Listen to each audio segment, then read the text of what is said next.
Welcome to the Pimp Your Brilliance podcast with Monique Malcolm, a show about leveraging your existing knowledge, unique skills, or passion to build a thriving creative business. I aim to show you what's really possible when you stop letting fear have all the fun and start taking action towards your goals. You can learn more about this show and subscribe for updates by visiting pimpyourbrilliance.com. Thanks for tuning in to this episode of Pimp Your Brilliance. I'm so glad that you're here. This is episode number 106, and you can find show notes at pimpyourbrilliance.com/106. Let's talk about money. I've been trying to stick to these monthly themes, and I thought I've been having so many conversations lately with clients, potential clients, and even the Brilliance Lounge members about money and pricing. And so I figured if we're having these conversations in person or over Zoom, then chances are you are probably having some of these same money challenges that I'm seeing. And I want to help you unpack those things. I want to help you find better options. And I want you to feel more confident in your pricing and charging more and being able to say larger dollar amounts. Because as I say all the time, if your business is not making money, it's not a business, it's an expensive hobby. And I don't say that to hurt your feelings. I just say that to get you to understand that it is good for you to make money. It is good for your business to make money. You need it. It's important. And money is such a loaded topic because we all arrive into adulthood with different stories or views about money and wealth and what they mean. And this opens the door to so many feelings around the idea of making money as a creative business owner and worthiness when it comes to financial compensation. If you really think back, if you seriously think back to some of the messages that you have received as a child, which of those did you carry into adulthood? Probably more than you like to admit. And I can even think about some of the messages that I got as a child. As I've probably said many times, I come from a large family. I'm the oldest of 8 kids. So growing up, while we were not poor, I definitely know that there were limits to our financial resources. And that was made very clear to me when I would ask for certain things. I was the oldest child, so I remember my dad telling me that he couldn't afford to send me to the college that I wanted to go to. So I had to come up with other options. So there's so many things, stories and messages that we carried from our early years into our adulthood. And if you think about those early money messages, they really set the stage for how you approach money in your business. Am I charging enough? Will people pay me for this? Are my clients going to think I'm a fraud because of what I charge? There's so much to unpack. And learning to slay your money dragons takes practice. It's not something that you're going to start doing today and you're going to be perfect at it. You're going to have to practice over time. And the way that you view and interact with money is probably the biggest obstacle standing between you and your ability to run a successful and profitable business. So in this episode, I'm going to be sharing 5 mindset shifts that you need to make now if you want to earn more money in your business. Because without these mindset shifts, you're going to stay in a place where you feel fearful to charge more. You're going to stay in a place where you are discounting when you should not be discounting. You will charge too little when you are delivering incredible value to your clients. There are so many unhealthy money habits that are tied to your mindset. So the sooner that you get to a place where you are consciously working on your mindset or you have completely shifted it, the faster that you're going to be able to grow your money and your finances, because you will have the confidence and you'll have the belief system that you can earn that and that you deserve to earn that. And if you want to break income ceilings in your business, your mindset is going to be the way that you do that. If you don't shift your mindset, you're never going to command the amount of money that you could be making with your business. You won't hit your full potential because you are going to be the roadblock and the obstacle standing between what you feel you deserve and how much you feel you deserve to make versus what somebody realistically would pay you for making an amazing transformation for them. So I want to talk about two types of mindsets because there are two, and maybe you're familiar with these, maybe you aren't, but I never want to assume. I want to make sure that whatever words I'm using, I'm not using industry jargon or I'm defining things for you. So there are two different types of mindsets. This is what makes the difference between a creative business owner whose finances are thriving and one whose finances are barely covering their monthly expenses. And that all comes to their money mindset. You are what you think. So you either have an abundance mindset or a scarcity mindset. An abundance mindset is the belief that there is enough for everyone. People with an abundance mindset, they like to focus on what they do have, which allows them to see possibility rather than limits. I always tell people to start with what you have.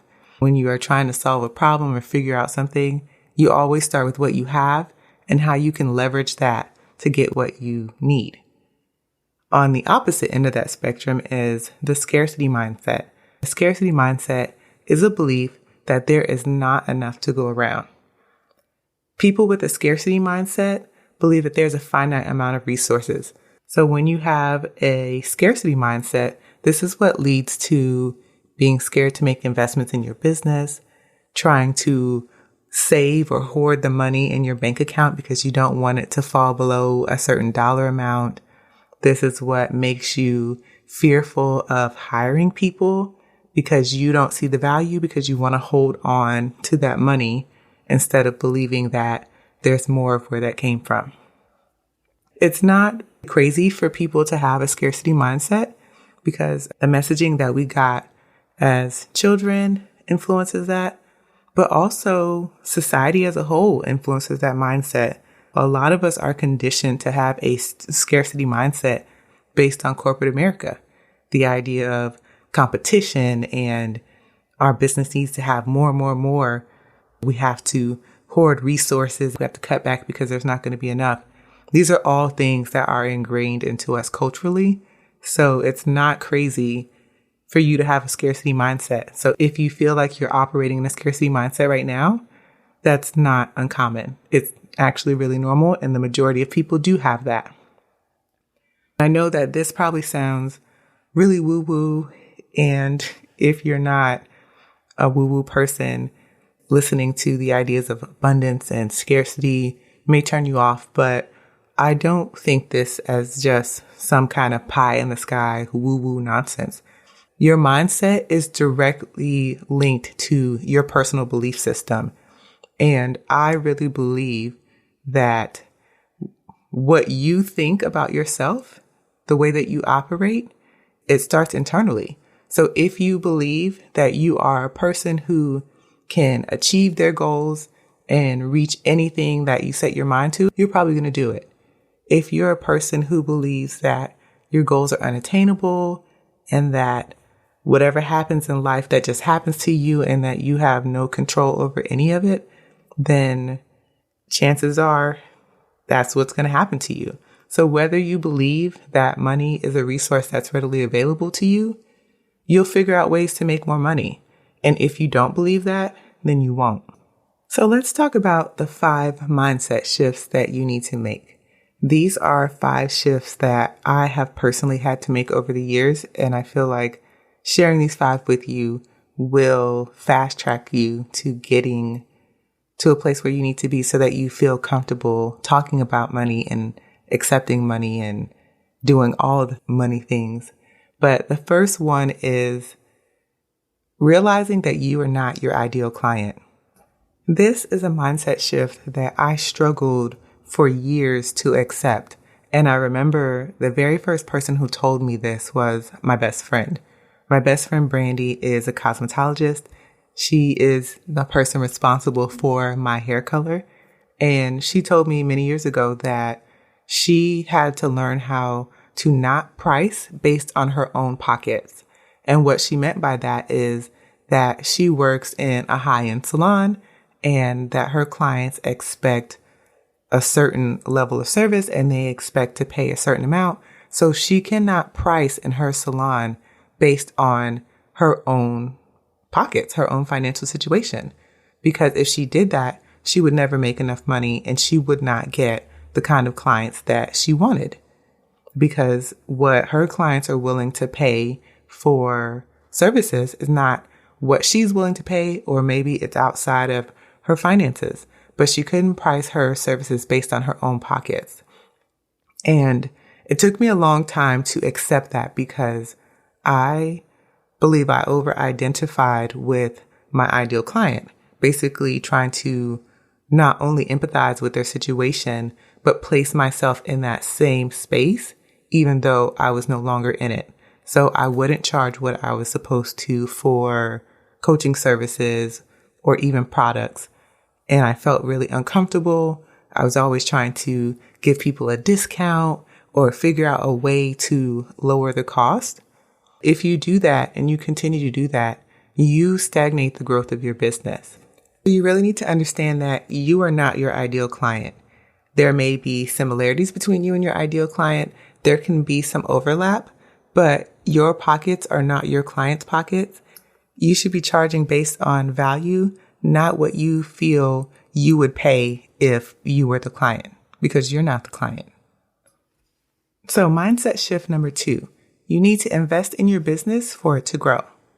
This is a mindset shift that a lot of newer business owners get stuck into because they're not making a lot of sales. They're not making a ton of money. And so instead of spending, they want to hold on to every single dollar that they get.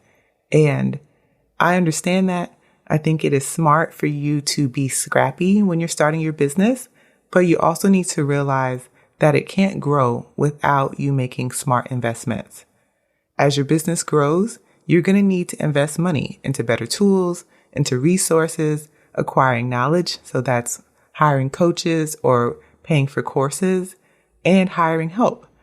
And those things take real money.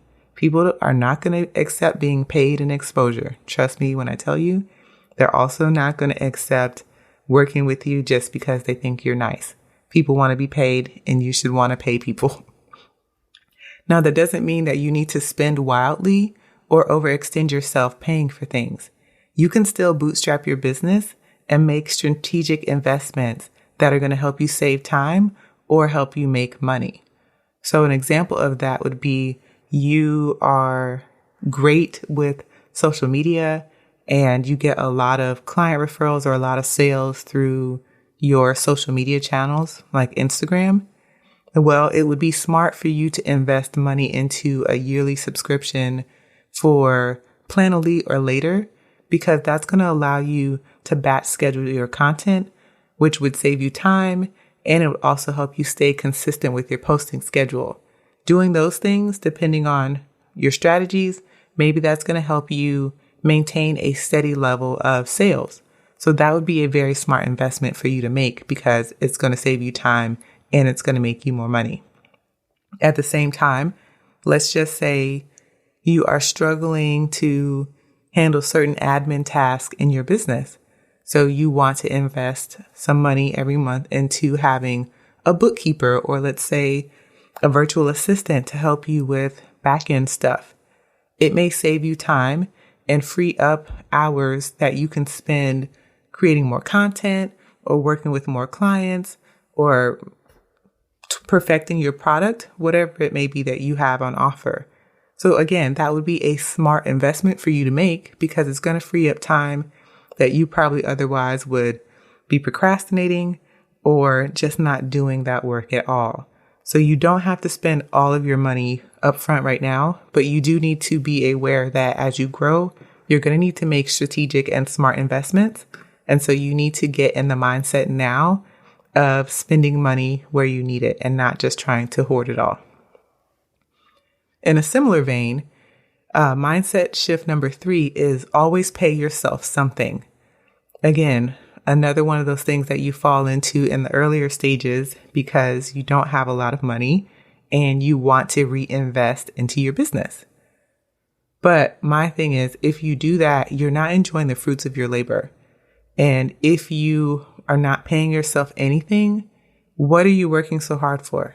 Because you're not seeing any benefit of that. Yeah, you may be making money, but you're just putting it back into your business for software, hosting fees, whatever the money is going to. But you're not actually benefiting in your own household from it. And this is something that I did for years, putting every single dollar back into the business and not taking out really anything for myself. And while I don't regret it, it has made the habit of paying myself harder to develop, because I've been so used to just putting the money back into whatever the business needs.